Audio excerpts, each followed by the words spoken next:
Kami yang telah ditebus dengan darah yang kudus, mengangkat pujian bagimu. Kami bait kudusmu sebagai bukti karyamu, nyatakan kau besar dan hidup. Berlari sampai tujuan, mendapatkan mahkota kekal. Kami terima kuasa-Mu Tuhan, kami terima kemenangan yang Engkau sediakan untuk kami bawa di setiap langkah. Dimanapun kami berdiri, kemanapun kami kan pergi, di situ pasti mujizat-Mu terjadi.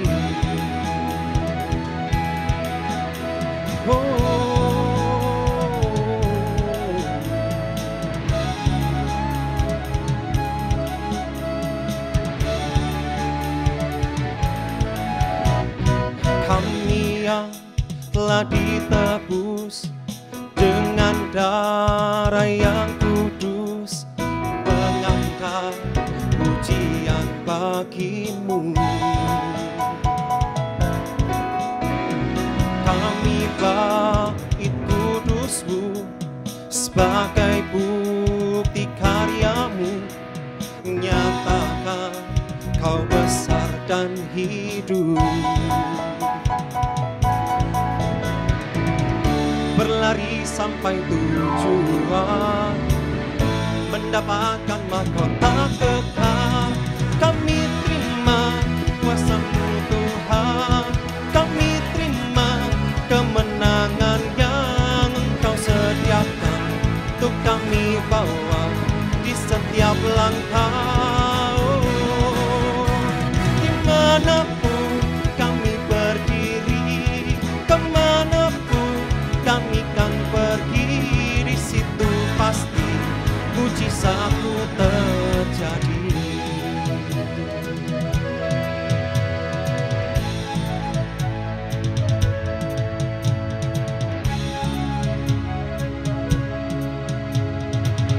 Kami terima kuasa Engkau, berlari sampai tujuan, mendapatkan mahkota kekal. Kami terima kuasa-Mu Tuhan, kami terima kemenangan yang Engkau sediakan untuk kami bawa di setiap langkah. Dimanapun kami berdiri, kemanapun kami kan pergi, di situ pasti mujizat-Mu terjadi. Di situ pasti mujizat-Mu terjadi. Di situ pasti mujizat-Mu terjadi.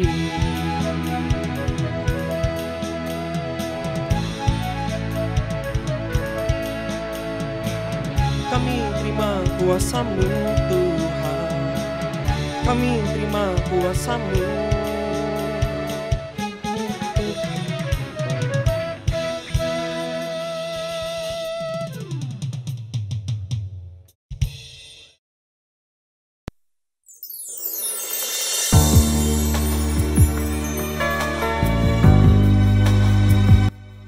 Shalom Bipro Manyar, senang sekali kali ini berjumpa dengan saya Pastor Benny Siowarjaya.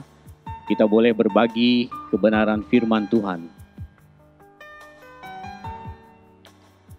Bapak Ibu Saudara, durasi hidup kita yang singkat ini Sebenarnya ini merupakan sebuah kesempatan yang sangat mahal bagi kita untuk mengenal siapa Allah yang benar itu. Dalam pengenalan akan Tuhan, tentu kita belajar dan kita dilatih untuk berinteraksi dengan Tuhan. Interaksi dengan Tuhan inilah awal perjalanan kita di kekekalan abadi nanti bersama Tuhan. Jadi, kalau ada orang Kristen atau orang percaya yang tidak pernah berinteraksi dengan Allah, dipastikan dia tidak mengenal Allah yang benar. Contoh, orang sedang naksir seorang lawan jenis, seorang pria sedang naksir kepada seorang wanita. Tentu dia berusaha dengan sekuat tenaga untuk mengadakan pendekatan. Dia berusaha untuk berinteraksi dengan sang lawan jenis itu, untuk tahu siapa dia, untuk mendalami lebih jauh siapa dia. Itu baru namanya ada tindakan. Kalau naksir tapi tidak ada interaksinya, tidak ada actionnya, sama saja dengan tidak akan pernah bisa mengenal dia lebih dalam dan hidup bersama dengan orang itu. Seringkali orang percaya datang berinteraksi dengan Tuhan ketika dia mengalami kesulitan hidup. Ketika dia mengalami masalah, baru dia datang berusaha berinteraksi dengan Tuhan untuk mencari penyelesaian. Jadi kalau keadaan sedang tenang, keadaan sedang nyaman, hidup langsam, orang jarang berinteraksi dengan Tuhan karena merasa dirinya kuat. Padahal Tuhan adalah Tuhan yang real, yang harus mampu kita rasakan dalam setiap detik kehidupan kita. Sementara di sisi lain, kita berhadapan dengan sebuah fakta bahwa semakin hari hidup itu semakin terasa sulit. Ini sebuah fakta yang tidak bisa kita pungkiri. Apalagi keadaan beberapa bulan terakhir ini. Kita sedang menghadapi sebuah krisis global oleh karena virus corona. Secara otomatis beberapa bulan terakhir ini, kehidupan yang semakin sulit itu makin sulit lagi dihadapi oleh sebagian besar orang. Nah, Bapak Ibu Saudara, kehidupan yang sulit ini bisa menuntun orang percaya atau bisa menjadikan orang percaya membuat pilihan-pilihan di mana dia harus mempertahankan hidupnya dengan cara yang tidak benar. Saya katakan tadi bahwa Allah adalah pribadi yang real. Itulah sebabnya kita juga harus mengalami dia secara real. Bagaimana menghadapi situasi hidup yang sulit sementara kita harus merasakan Allah itu real dalam setiap detik hidup kita. Dalam keadaan yang sulit ini, orang bisa menggunakan cara apa saja untuk bertahan hidup. Bahkan sampai menggunakan cara-cara yang merugikan orang lain dan cara-cara haram. Mulai dari jual narkoba, jual diri, jual manusia, korupsi, mencuri, menindas orang lain, orang lemah, dan sebagainya. Orang-orang demikian pasti orang yang tidak mengalami Tuhan secara real. Sebab kalau dia mengalami Tuhan secara real, tidak mungkin dia melakukan hal itu. Bapak, Ibu, Saudara, orang Kristen tidak ada yang resisten terhadap situasi saat ini. Karena krisis global ini semua orang merasakan. Semua orang merasakan hal ini. Itulah sebabnya sebuah fakta yang kita hadapi di depan adalah integritas telah menjadi barang yang mahal, telah menjadi produk yang mahal.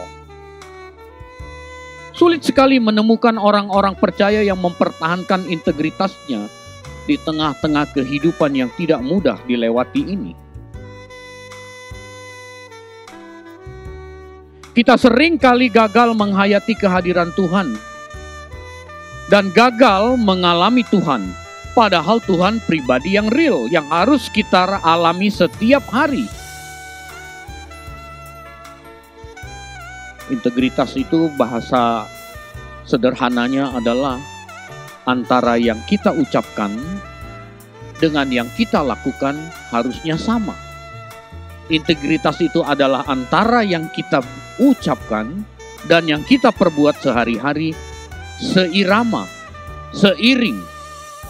Nah, kalau hari Minggu kita mendengar firman, kita membaca firman, kita mengucapkan firman, harusnya di hari-hari lain perbuatan kita sesuai dengan firman yang didengar, yang dibaca, yang diucapkan itu. Itu namanya integritas. Tetapi fakta hidup, rasanya sebuah integritas itu menjadi produk yang mahal. Banyak perbuatan tipu menipu. Anda kalau lihat berita di TV, wah banyak sekali perbuatan tipu menipu demi bertahan hidup. Beberapa waktu yang lalu saya lihat di TV ada surat bebas COVID palsu. Jadi demi bisa terbang, karena surat hasil rapid test merupakan sebuah syarat, orang memperjualbelikan. Tadi pagi di sebuah kota di Kalimantan, sebuah penerbangan di blacklist untuk beberapa hari tidak boleh masuk ke kota itu. Sebab 2 hari yang lalu ketika maskapai itu mendaratkan sekian ratus penumpang, 7 orang asal Jakarta positif COVID-19 masuk ke kota itu. Jadi gubernurnya langsung ambil sebuah tindakan, maskapai ini tidak boleh masuk ke kota itu, di sebuah kota di Kalimantan. Orang begitu mudah memalsukan segala sesuatu demi mendapatkan uang bertahan hidup. Nah, orang Kristen pun ada di lingkaran ini.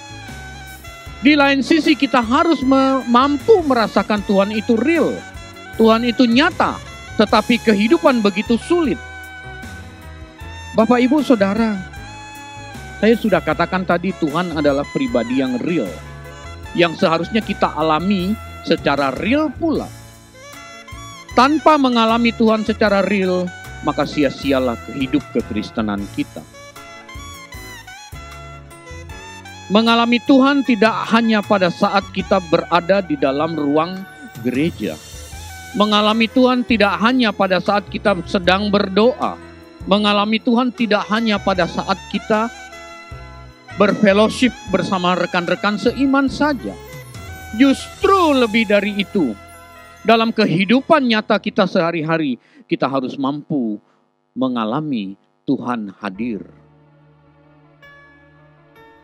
Sebelum ke tempat ini, seperti biasa saya tentu ada di kantor saya. Itu bukan ruang ibadah, itu adalah kantor. Tetapi saya harus mampu merasakan Tuhan hadir di kantor saya, bukan hanya di atas mimbar ini saja. Bapak, Ibu, Saudara, mengapa orang percaya begitu sulit merasakan Tuhan hadir di mana-mana? Padahal salah satu karakter Tuhan kita adalah Dia omnipresent. Dia maha hadir dimanapun Tuhan ada. Tetapi herannya, ajaibnya banyak orang Kristen tidak mampu merasakan Tuhan ada di mana-mana. Sering orang hanya merasakan Tuhan ada ketika dia datang ke gereja. Lebih cilaka lagi kalau tidak ada patung, dia tidak bisa merasakan ada Tuhan. Mengapa ini terjadi pada orang percaya? Karena firman yang tidak bertumbuh. Ini bicara soal orang percaya yang ke gereja yang aktif. Karena firman yang dia dengar tidak bertumbuh. Sehingga dia tidak mengalami pertumbuhan rohani secara proporsional seperti yang Tuhan kehendaki. Itulah sebabnya mudah sekali bagi dia untuk melakukan sesuatu yang dapat menguntungkan dirinya, mengabaikan omnipresennya Tuhan. Lalu saya bertanya kepada Tuhan, mengapa firman tidak bertumbuh Tuhan? Bukankah sebagian besar orang Kristen itu ke gereja, mendengarkan firman, mengapa firman tidak bertumbuh? Sehingga begitu mudah orang Kristen di tempat kerjanya korupsi, tidak memiliki integritas. Di gereja mungkin menjadi aktivis gereja, tapi di perusahaannya dia impor barang dengan cara ilegal. Mengapa demikian? Tuhan memberikan pencerahan kepada saya lewat Markus 4 ayat 18 dan 19.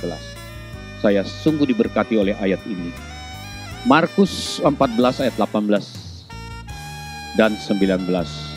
Anda yang di rumah, Anda boleh buka Alkitab, kita baca sama-sama. Dan yang lain ialah yang ditaburkan di tengah semak duri. Itulah yang mendengar firman itu. Ini orang Kristen Bapak Ibu. Yang mendengar firman berarti orang percaya. Berarti sebagian dari kita atau seluruh kita yang mendengar firman. Ayat 19. Lalu kekhawatiran dunia ini dan tipu daya kekayaan dan keinginan-keinginan akan hal yang lain masuklah menghimpit firman itu sehingga tidak berbuah. Inilah yang membuat orang percaya yang aktif ke gereja, yang aktif mendengar firman, aktif dalam organisasi gereja, namun tidak mampu merasakan Tuhan hadir karena firman yang didengar tidak bertumbuh dan menghasilkan buah seperti yang Tuhan Yesus kehendaki. Ada 3 hal yang menghalangi firman yang didengar tidak berbuah di ayat 19 yang tadi kita baca. Yang pertama adalah kekhawatiran dunia ini. Yang kedua tipu daya kekayaan. Yang ketiga adalah keinginan-keinginan akan hal yang lain. Masuk menghimpit di dalam hati kita sehingga firman yang kita dengar tidak menghasilkan buah seperti yang Tuhan Yesus kehendaki.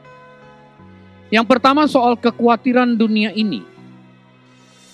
Di dalam Kamus Besar Bahasa Indonesia, arti kata khawatir adalah rasa takut, rasa gelisah, rasa cemas terhadap sesuatu yang belum diketahui dengan pasti, yang belum terjadi atau yang belum tercapai. Saya ulangi, khawatir adalah rasa takut, rasa gelisah, dan rasa cemas terhadap sesuatu yang belum kita ketahui dengan pasti, tentu di depan sana, yang belum terjadi dan yang belum tercapai. Ini kaitannya belum tercapai berarti sesuatu yang kita inginkan. Menarik, Tuhan Yesus berkata, lalu kekhawatiran dunia ini masuk menghimpit firman yang kita dengar sehingga tidak berbuah. Kekhawatiran dunia ini tentu bicara soal hal-hal yang bersifat duniawi. Kekhawatiran-kekhawatiran yang bersifat duniawi. Apa itu? Bapak, Ibu, Saudara, entah kita sadar atau tidak, dunia di sekitar kita selalu membuat sebuah standar. Dunia di sekitar kita selalu membuat sebuah patokan terhadap segala aspek kehidupan yang sebenarnya tidak sesuai atau belum tentu sesuai dengan kebenaran firman Tuhan. Bahkan bisa bertentangan dengan Alkitab. Manusia di sekitar kita atau lingkungan kita menciptakan sebuah standar. Lalu secara de facto orang menjadikan standar itu sebagai sebuah acuan. Nah, kalau ada orang belum memenuhi standar itu, kecenderungannya dia akan mulai memelihara kekhawatiran. Misalnya saya ambil contoh. Dunia di sekitar kita memberi sebuah standar bahwa wanita kalau sudah umur 35 tahun ke atas belum punya jodoh atau belum menikah, itu sesuatu yang tidak lumrah. Standar yang dibuat oleh dunia adalah wanita umur 35 itu harusnya sudah menikah. Itu dunia bikin standar. Alkitab nggak pernah bikin standar itu. Ketika ada seorang wanita, katakanlah dia orang percaya, umurnya sudah 34 lebih, mau masuk 35 bahkan sudah 36. Ketika dia ditanya, misalnya orang tidak ketahui, oh kok sendirian, mana suaminya, dia akan mulai minder. Sesuatu yang dianggapnya tabu karena dia belum memenuhi standar yang dibuat oleh dunia di sekitarnya. Sehingga ketika dia berurusan dengan Tuhan, maka ini akan menjadi sebuah ketegangan utama dalam hidupnya. Pagi, siang, petang, malam dia akan mengusahakan. Ketika dia datang kepada Tuhan, dia datang ke gereja, dia berdoa pribadi. Ini menjadi titik fokus utamanya. Dapat jodoh. Mengapa demikian? Karena dia memelihara kekhawatiran dunia ini. Mau sehebat apapun firman yang dia dengar, Alkitab yang saya baca berkata, ketika ada orang memelihara kekhawatiran dunia ini, firman itu tidak akan bertumbuh, apalagi berbuah, seperti yang Tuhan Yesus kehendaki.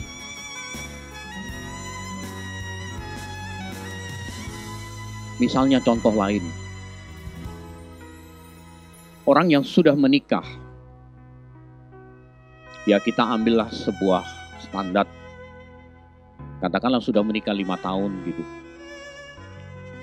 Dunia di sekitar kita bikin standar, kalau orang yang sudah menikah 5 tahun ke atas, lumrahnya sudah harus punya rumah pribadi. Padahal Alkitab tidak pernah berkata demikian. Tetapi dunia sekitar kita bikin standar itu. Kalau ada keluarga Kristen yang kebetulan memang dia belum, oleh karena beban hidup yang lain, misalnya dia harus membiayai orang tuanya atau membiayai adiknya, sehingga dia masih harus kontrak, dia belum punya rumah pribadi. Kalau orang ini tidak mengerti firman dengan benar, maka dia mulai khawatir. Karena dia lihat teman-temannya yang sudah menikah 3 tahun aja sudah punya rumah, udah mulai nyicil, udah punya rumah pribadi dan lain sebagainya. Lalu dia mulai khawatir. Mengapa aku tidak, mengapa yang lain sudah? Khawatir. Nah, khawatir ini akan mengganggu pikirannya ketika dia datang kepada Tuhan, ketika dia menghadiri ibadah, ketika dia berurusan pribadi dengan Tuhan. Maka ini menjadi ketegangan utama dalam pikirannya. Sehingga ketika orang ini memelihara kekhawatiran dunia ini sedemikian hebat, maka firman yang dia dengar tidak akan bisa berbuah seperti yang Tuhan Yesus mau. Nanti kalau dia kerja di kantor tuh, dia punya kesempatan nyolong, dia bisa nyolong tuh. Karena dia khawatir lihat orang lain sudah punya, dia belum. Pernah dulu seorang sales, dia datang ke kantor saya main karena saya sering bertukar produk dengan pimpinannya. Pimpinannya teman saya, jadi dia salesnya. Orang Kristen, ngomongnya Alkitab kok. Waktu dia datang duduk, lagi ngobrol sama saya, handphonenya bunyi. Ternyata ada customernya yang mau beli barang sama dia. Dia cuma bilang begini, Bu, kalau beli lewat perusahaan saya, Ibu dapat harga sekian, diskonnya cuma 5%. Tapi kalau Ibu beli sama saya, Bu, barangnya sama, Bu, Ibu dapat diskon 10%. Sepertinya nolong dia, baik benar ini orang. Dia menolong supaya Ibu itu dapat harga lebih murah. Mungkin Ibu itu mau gitu. Lalu saya tanya kepada dia setelah telepon, ini gimana ceritanya bisa begini, saya bilang. Gini loh Pak, katanya. Dari perusahaan saya price list itu ada diskon 30%.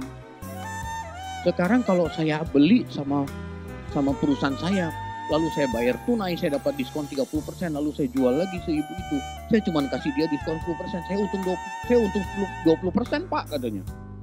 Oh, begitu ya. Nah, di sini Anda jangan langsung ambil kertas nyatet ya, saya nggak ngajarin yang salah ini, tidak, ini cuma contoh. Lalu saya tanya, sudah berapa lama you menjalankan begini? Ya Pak, yang namanya juga rezeki Pak.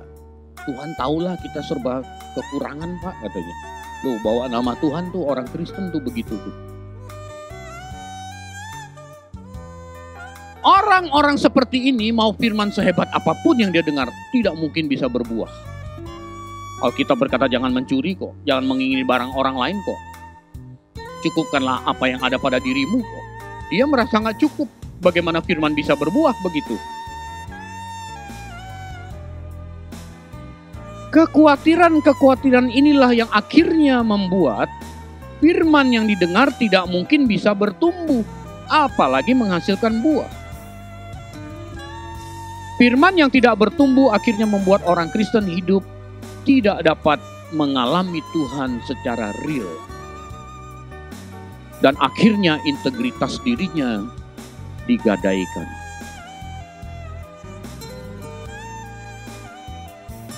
Mengapa firman tidak bertumbuh padahal dia jelas-jelas ke gereja, dia berharap kepada Tuhan? Ya karena di dalam dirinya dia memelihara rasa khawatir itu tadi. Maka tidak heran 2000 tahun yang lalu Tuhan Yesus sudah memperingati murid-muridnya soal kekhawatiran ini. Jangan khawatir. Jangan khawatir apa yang kamu makan, apa yang kamu minum, apa yang kamu pakai. Matius 6 ayat 25 sampai 35. Ini konteksnya soal khawatir, soal pemenuhan kebutuhan jasmani. Makan, minum, pakai. Ini bicara soal pemenuhan kebutuhan jasmani. Itulah yang dimaksud di dalam Markus tadi kita baca adalah kekhawatiran dunia ini. Bapak, Ibu, Saudara, apa yang harus kita lakukan supaya kita tidak memelihara rasa khawatir? Kalau dalam konteks Matius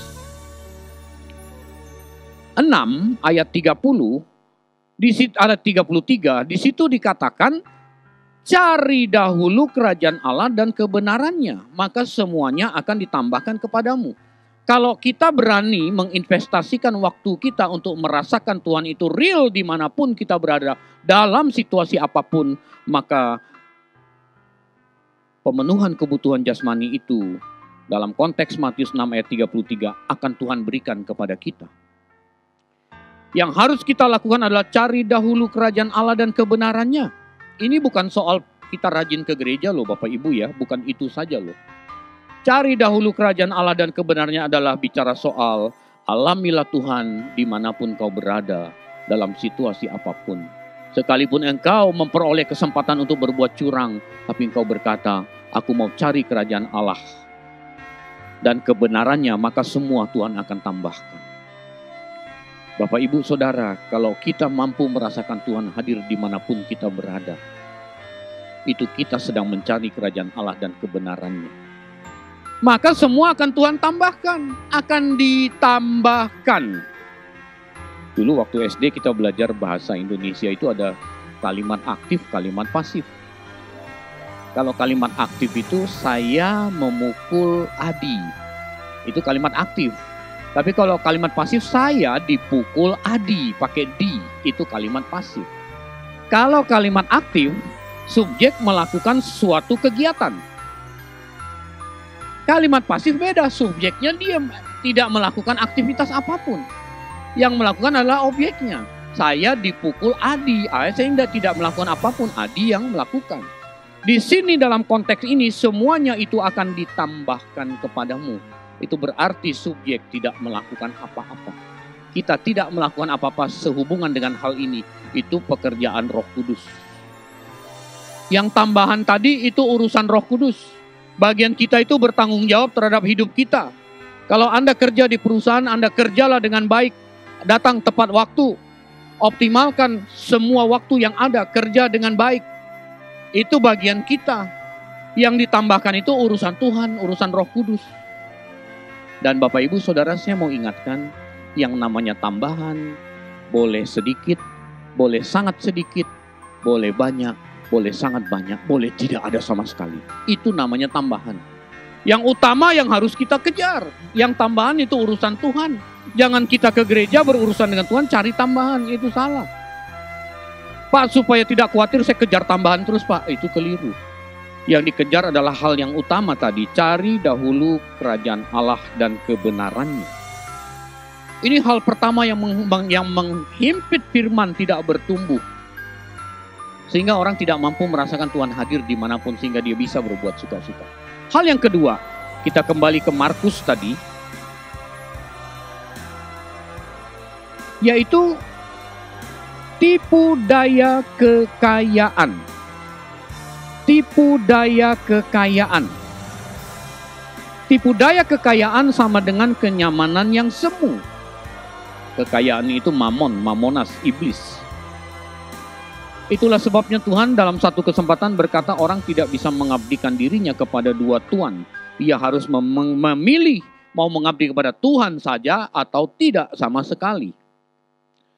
Orang yang mengabdikan dirinya kepada Tuhan saja seharusnya tidak lagi mengabdikan dirinya kepada tipu daya kekayaan. Sebagai prototipe manusia sempurna, Tuhan Yesus telah memberikan teladan kepada kita dalam Lukas 4 ayat 5, 6, dan 7. Kalau kau sujud menyembah aku, maka semua kekayaan dunia ini akan kuberikan kepadamu. Kalau kamu yang pegang kendali semua kekayaan dunia ini milikmu, tidak ada yang kau khawatirkan, kira-kira begitu. Tuhan Yesus tidak terperdaya oleh tipu daya kekayaan itu. Lalu iblis tidak titik di situ, nanti baca sendiri. Iblis bilang, aku akan memberikan kepada siapa saja yang ku kehendaki. Tentu dia menggoda semua kita. Lalu dia akan memberikan kekayaan dunia yang ada di tangannya itu. Kenikmatan dunia, tipu daya kekayaan itu. Kepada siapa saja yang dia kehendaki. Ini bukan main lotre loh, kamu dapat, kamu enggak gitu. Tetapi kepada siapa saja yang sujud menyembah dia. Kan tadi dia bilang sama Tuhan Yesus, kalau kamu sujud menyembah aku, maka seluruh ini menjadi milikmu dan aku akan memberikan kepada siapa saja yang ku kehendaki.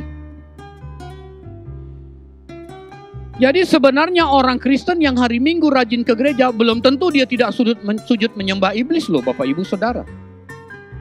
Ketika dia terperdaya oleh tipu daya kekayaan, sesungguhnya dia sedang sujud menyembah iblis. Walaupun dia seorang pendeta sekalipun. Bapak Ibu Saudara, ketika Tuhan Yesus berhadapan head to head dengan iblis, iblis itu sengaja ingin menjatuhkan Tuhan Yesus dengan semua kemegahan dunia, kenyamanan semu, tipu dayanya. Sekarang iblis sedang bekerja begitu luar biasa, berusaha menjatuhkan orang percaya. Dia menawarkan kenyamanan-kenyamanan. Dia tahu kau suka bidang itu, dia menawarkan kenyamanan itu. Hati-hati Bapak Ibu Saudara. Orang-orang seperti ini, mau firman sehebat apapun yang dia dengar, mau pendeta setop apapun yang dia dengar khotbahnya, kalau dia terperdaya oleh hal yang ini, yang satu ini, firman tidak akan bertumbuh, apalagi menghasilkan buah seperti yang Tuhan Yesus mau. Bapak Ibu Saudara, hal yang ketiga yang dapat menghalangi firman yang kita dengar tidak menghasilkan buah adalah keinginan-keinginan akan hal yang lain. Keinginan-keinginan akan hal yang lain. Ini kan yang ngomong Tuhan Yesus. Keinginan-keinginan akan hal yang lain. Aku inginnya, kata Tuhan Yesus, aku inginnya kamu A, tapi kamu punya keinginan B. Itu keinginan-keinginan akan hal yang lain. Tuhan maunya kehendaknya dalam hidup kita begini, tapi kita maunya begitu. Itu keinginan-keinginan akan hal yang lain. Kalau dalam bahasa Yunani, epitumia. Dalam bahasa Inggris itu lust. Nafsu rendah sebenarnya. Nafsu rendah. Ketika kita punya keinginan, tetapi keinginan itu tidak sesuai dengan keinginan Tuhan terjadi dalam kehidupan kita, sesungguhnya itu dipandang Tuhan sebagai nafsu rendah. Walaupun kelihatannya adalah untuk kebaikan, untuk pelayanan. Tapi kalau itu tidak kehendak Tuhan, di mata Tuhan itu dipandang sebagai nafsu rendah, Bapak Ibu Saudara. Apalagi keinginan-keinginan yang Anda lakukan bertentangan dengan Alkitab, itu mau udah jauh banget lah. Kita bicara soal aktivitas rohani dulu dah. Oh, Anda pingin banget melayani pekerjaan Tuhan. Anda pingin jadi aktivis. Kelihatannya bagus bukan? Tapi ternyata Anda punya agenda lain. Begitu jadi aktivis, Anda isengin istri orang. Itu nafsu rendah di hadapan Tuhan. Walaupun Anda jadi aktivis gereja. Bapak, Ibu, Saudara, ketika kita punya hasrat atau keinginan yang tidak sesuai dengan kehendak Tuhan, maka Tuhan langsung mengkategorikan keinginan itu sebagai nafsu rendah di mata Tuhan. Walaupun kelihatannya baik buat sesama, tapi kalau bertentangan dengan kehendak Tuhan, itu nafsu rendah di mata Tuhan. Setidaknya 3 hal ini. Yang pertama tadi kekhawatiran dunia, yang kedua tipu daya kekayaan, yang ketiga keinginan-keinginan akan hal yang lain yang tidak sesuai dengan kehendak Tuhan, harus kita waspadai dan harus kita lawan dengan sekuat tenaga. Mari kita memeriksa batin kita masing-masing, apakah kita masih menyimpan 3 hal ini. Ketika Anda masih menyimpan hal ini, percayalah Bapak Ibu, ini yang ngomong Alkitab, Tuhan Yesus yang ngomong, firman tidak akan bertumbuh berbuah seperti yang Tuhan mau. Bapak Ibu, jangan sia-siakan durasi hidup kita yang singkat ini. Sebab latihan kita merasakan Tuhan hadir itu akan menjadi nyata suatu hari kelak ketika kita berada di kekekalan abadi. Anda yang tidak pernah melatih diri, tidak akan pernah terbiasa merasakan Tuhan hadir. Saya khawatir tidak akan mendapatkan tempat di kekekalan abadi. Itulah sebabnya mari kita manfaatkan durasi hidup kita yang sangat singkat ini. Sekuat tenaga kita berani membayar harganya, kita berkata, Tuhan hadir di sini. Ketika Anda punya kesempatan berbuat curang, Tuhan ada di sini. Ketika Anda punya kesempatan untuk membohongi orang atau menipu orang, Tuhan hadir di sini. Ketika Anda punya kesempatan untuk memperlakukan orang kecil semena-mena, Anda harus berkata pada dirimu, Tuhan hadir di sini. Bawa pulang kebenaran firman ini, bertumbuhlah di dalam kebenaran ini. Amin. Tundukkan kepala, mari kita berdoa. Bapa, kami bersyukur untuk kebenaran firman yang sudah kami dengar. Tuhan, tolong kami agar firman ini sungguh-sungguh dapat semakin kami pahami, sehingga hidup kami, sisa umur hidup kami ini dapat kami gunakan secara limpah untuk merasakan Engkau hadir di mana-mana dan Engkau melihat apa yang kami lakukan. Terima kasih Bapa, di dalam nama Tuhan Yesus kami berdoa dan mengucap syukur. Amin.